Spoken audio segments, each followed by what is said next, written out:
hull. This thing is starting to get heavy, so I really need to reinforce it before it just breaks apart on me. I probably should have just done this before putting the battery in. This is kind of nice. We can see through the SLA prints to make sure that the batteries are covered in grease. I'm going to add a quick layer of fiberglass to strengthen it. So I first roughed out the surface a bit and then started painting it with epoxy. After that came the fiberglass. I'm just using 6-ounce glass for this, and then I wetted it all out. I ended up doing 2 layers. I then did a layer of peel ply to soak up excess epoxy and improve the surface finish for subsequent layers. I put it all under some black plastic in the sun, and that heated up like an oven to help the epoxy cure. Here's the motor mount and rudder going together. Again, I'm using carbon rods for strength and alignment. To power this boat, I'm using the Blue Robotics M200 motors. These are designed for ROVs and subsea robotics applications, so they should work just fine for our boat. The wires get fed through the rudder, and then the motor just screws in with some M3 screws. I initially had planned to use 2 motors, not because I thought I needed the thrust, but instead because each motor is much more efficient at lower throttle levels. So if we can have 2 motors running at 10% throttle, rather than 1 motor running at 20% throttle, the boat will be more efficient. These are the cells from the old rover battery that I dismantled, and then I split it in half and put each section end to end so that it will fit in the long skinny hull, and then soldered some wires onto it. After the epoxy on the hull cured, I pulled off the peel ply.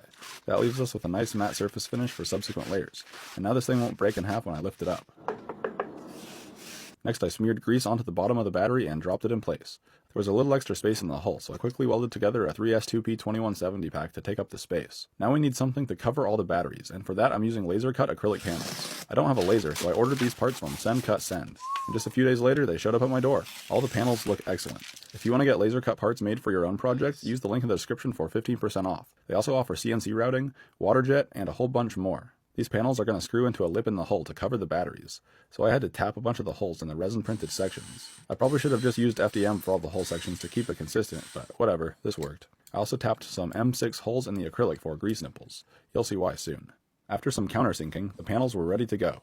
I tried to fill any open space with foam to waste less grease. That'll make more sense later. I'm using silicone to form a seal between the panels and the rim of the hull, and then all the panels just get secured into place with M3 flathead machine screws. Same story with all the subsequent panels. They get the glue and the screw, but for the FDM sections I'm using thread forming screws instead of machine screws, since I didn't pre-tap the PETG. The clear acrylic is crucial here so we can see what's going on with the batteries as we attempt to waterproof them. My design ended up not matching reality very well, so we're going to have to fix some things. To seal around the main battery wires, I just squirted RTV silicone all up in there, and I also used silicone to seal this grease nipple in.